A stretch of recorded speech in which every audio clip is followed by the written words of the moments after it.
Welcome back to SaharaTV. My name is Rudolf Okonkwo. President Buhari's official visit to America has come and gone. But what was achieved? Was it worth its price tag? Did the president shine as his media people want us to believe? Or did he make mistakes that are threatening to overshadow the gains of his visit? To help us answer these questions is the man whose job it is to speak for President Buhari. I'm talking about the president's special assistant to the president of media and publicity, Malam Shehu Garba Shehu. Malam Garba Shehu, welcome to SaharaTV. Thank you and good evening. Yeah, good evening.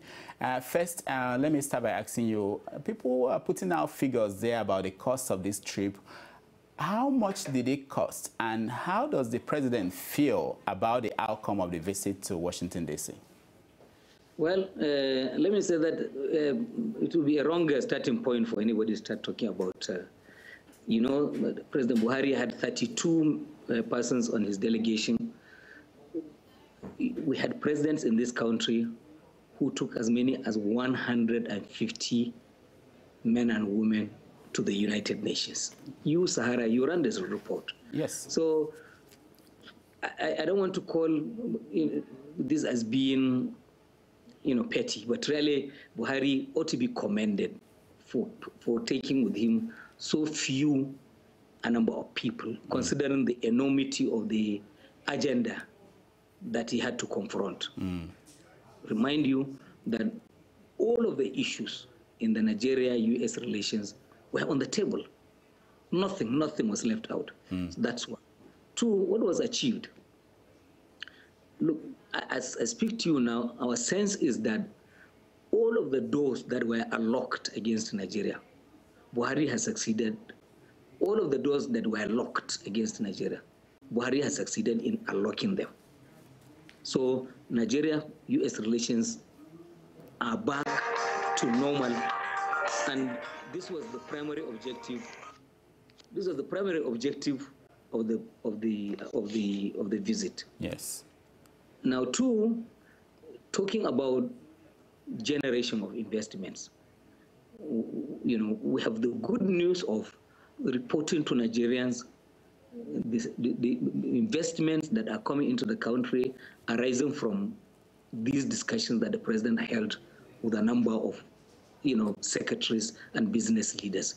We have money coming in the area of power, electricity generation, and distribution up to $5 billion US. There's money coming into agriculture, about $5 billion. There is about 1.5 billion that is coming to health. All of this without counterpart funding. And of course, you have also read about 2.1 billion that the United Nations, the World Bank has placed at the disposal of the president to spend, given his own priorities.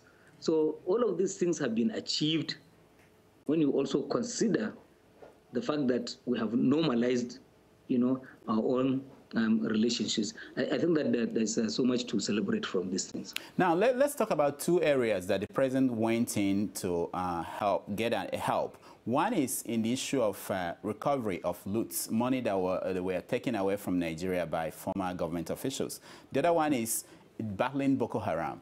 What can you tell us in concrete terms that were achieved in those areas? The way you just mentioned money and figures in the other areas.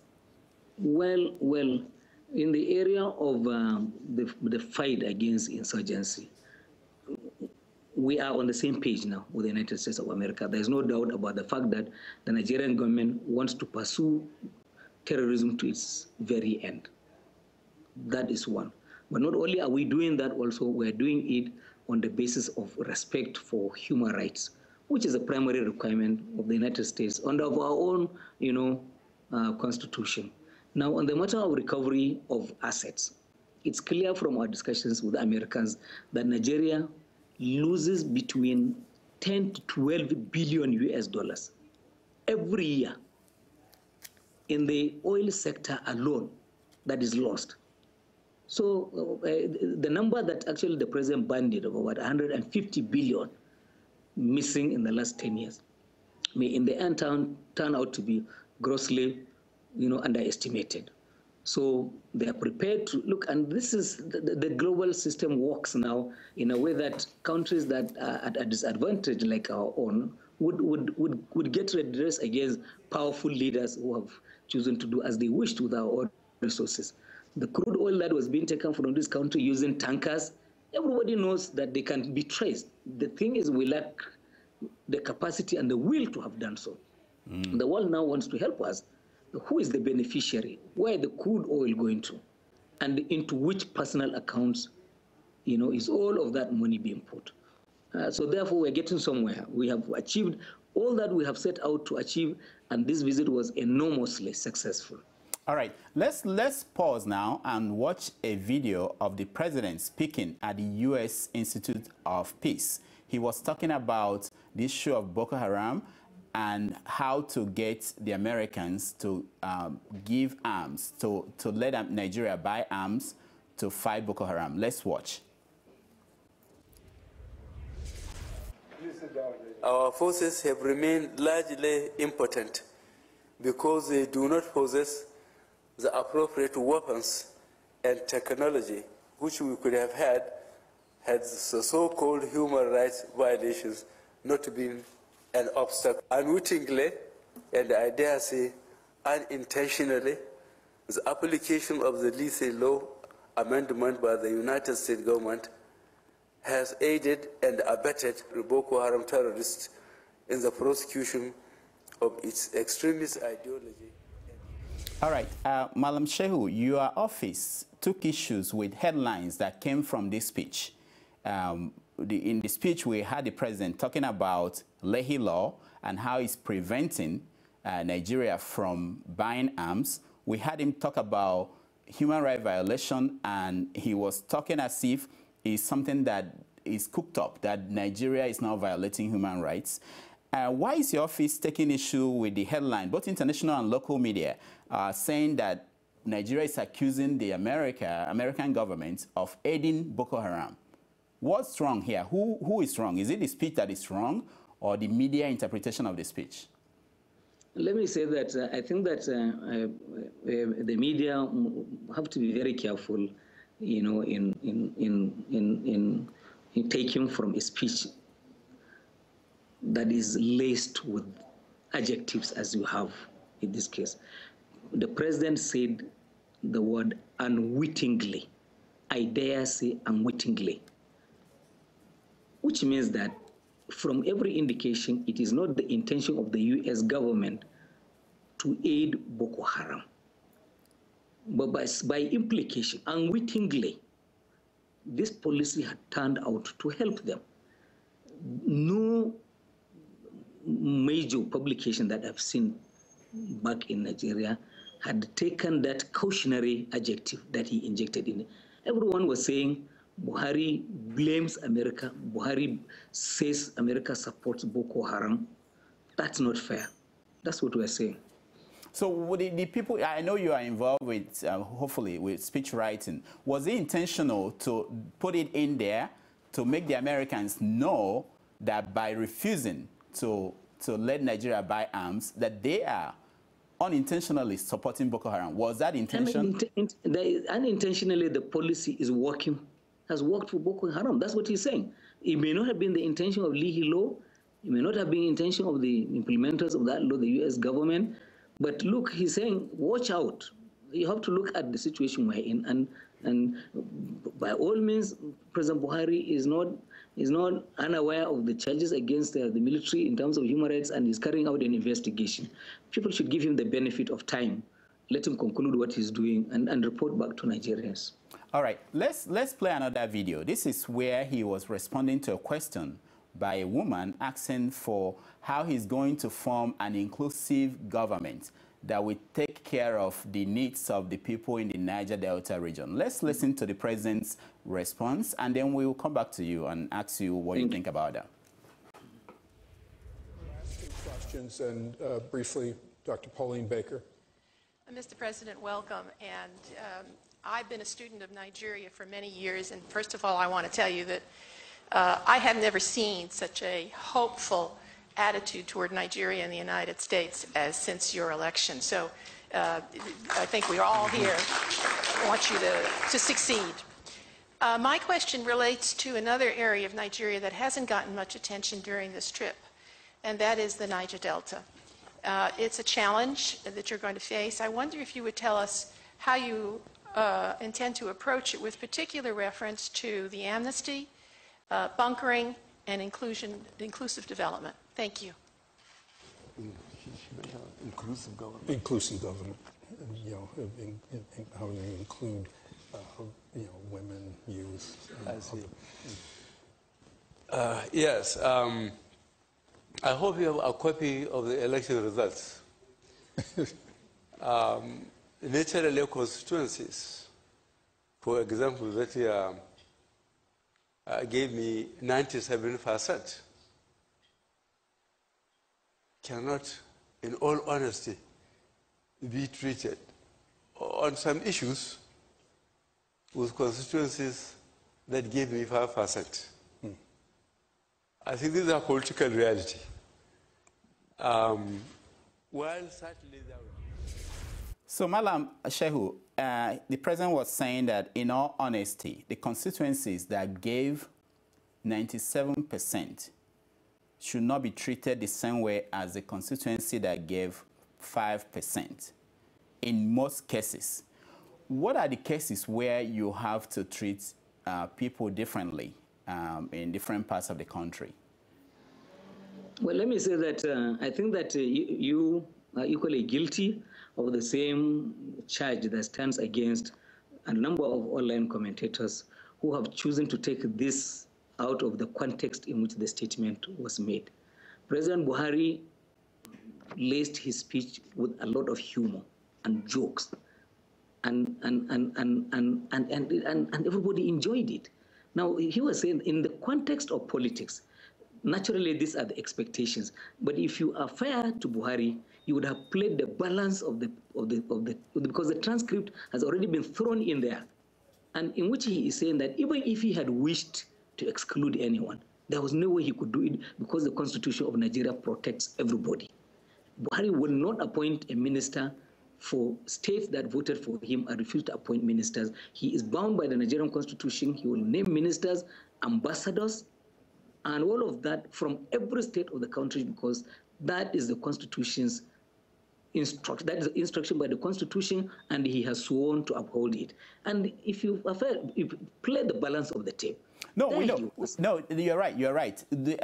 Beyond that, he acknowledged that the Constitution will limit, even if he wanted to do that, the Constitution will limit. No, but what I want to get to is this: do you understand why people, especially people who are looking at the appointments that he made so far, and when they hear him talk about differentiating the 5% and the 97% of people that voted for him, they will say that these are indications that this is what he's doing. He's trying to reward the 97%. No? But do you understand why they would think that way? In terms of I say politics. If politics is run in accordance with its norms, politics is a reward system. He probably would have done that. But again, the point Buhari has made is that given the Constitution that we have, the Constitution is protective of everyone in this country, and that they are bound to be partners and everybody would be involved. The leader of this country has no option but to run an all-inclusive government, because that is the requirement of the Constitution. Buhari has sworn to defend, protect the Constitution, and he will govern in accordance with the Constitution of Nigeria. People who are saying this, please, nobody should have any fears about his sense of fairness and balance. The appointments he has made, a number that you can count on your fingertips. Somebody had been Buhari's personal assistant 25, 30 years. Should that person be disqualified because the president wants to bring a new person from one part of the country? Or somebody who had managed his kitchen from the days he was in PTF. He has done his meals 20 years back. Why would he change him? Because he has, as I said, thousands of appointments to make. These things will balance themselves up.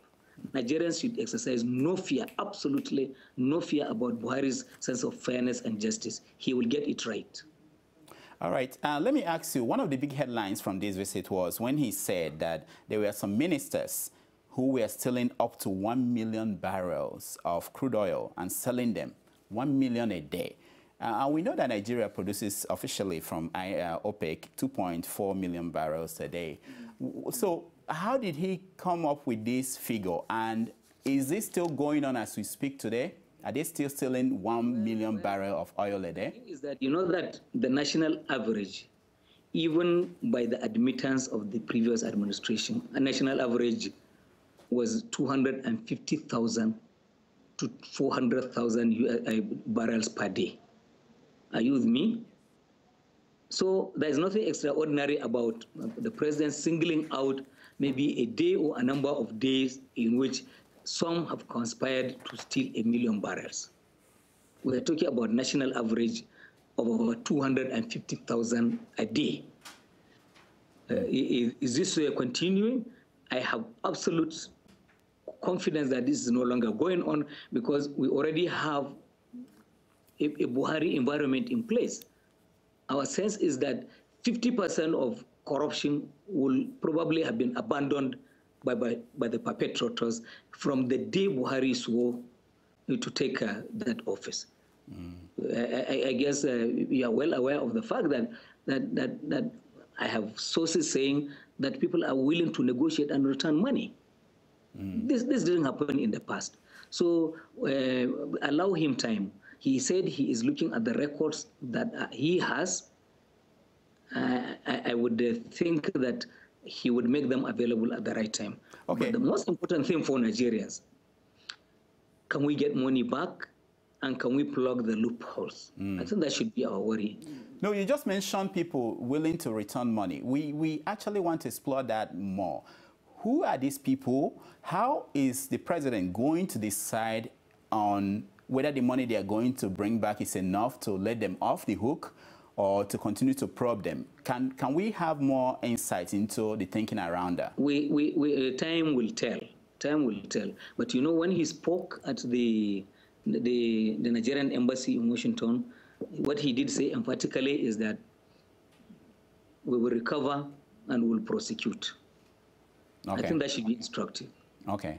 Now, what is this situation in the Niger Delta? There's a current story going on about men coming together and the military going there to stop them. Can you give us any current update on that? Malam Shehu? Yes, sir. Yeah. Did you hear what I said about the Niger Delta, the men planning to meet and the military going in there to disperse them, to block them from meeting? What is the update? What's going on there now? I'm not aware of any military activity there. I'm aware that a meeting has been called and the conveners of the meeting have called it off. On their own, they have given assurances that they were holding the meeting in order to avert a possible relapse into the negative past. The governor in the state had said there is no place, there is no meeting for that taking place, and the conveners have said, but as you can see yourself, that the constituency itself is in disarray because some of the key stakeholders that were called to the meeting have themselves said we are not a part of this.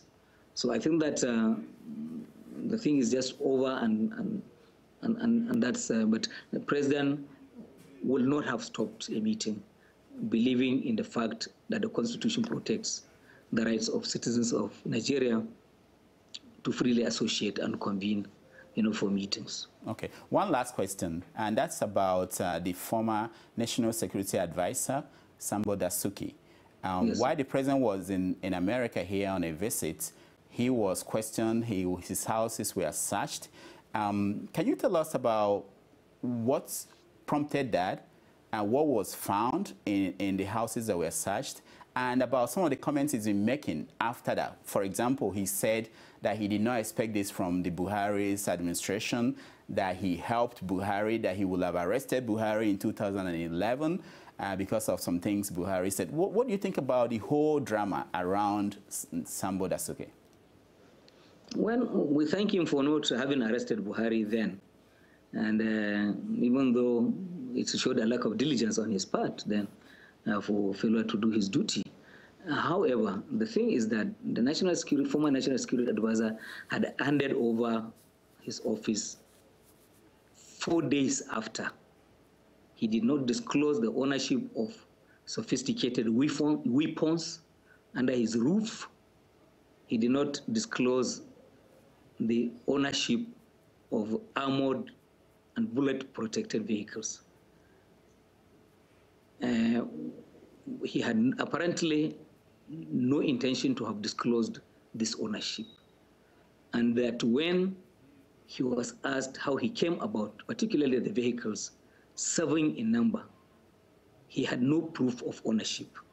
Now, did these vehicles belong to government? He has to explain that. In this country, if you or I, any one of us is caught with a single rifle, we're supposed to be locked up in detention until a judge is satisfied that either that we are not guilty of anything or government is satisfied that the situation is normal and is acceptable. This man had his home searched. This massive weaponry was discovered. He was simply only put on a watch list. Now, he's been favored against the interests of this country. Let's not doubt him. Let's not doubt that. Now, is it right that because somebody is privileged, his house cannot be searched on the basis of a warrant issued by a magistrate? Would you feel good as a citizen if this happens to you and it cannot happen to somebody because he had served as National Security Advisor to the President? That would be wrong. So all of these things have happened, and the security services have clearly said they have no proof that this man is into something dastardly or negative, but they are acting preemptorily so that something will not happen and then they are blamed for failure to have acted at the right time. So Mr. Dasuki will have his day in court.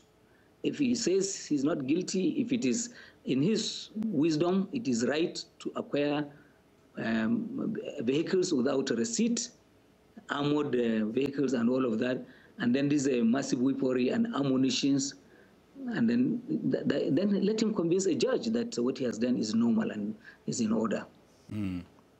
All right, Malam Garba Shehu, thank you so much for joining us. Thank you very much. I appreciate your time. Okay. That has been the Special Assistant to the President of Nigeria on Media and Publicity. When we come back, we will round up our show. Hope you stay tuned. We'll take a break.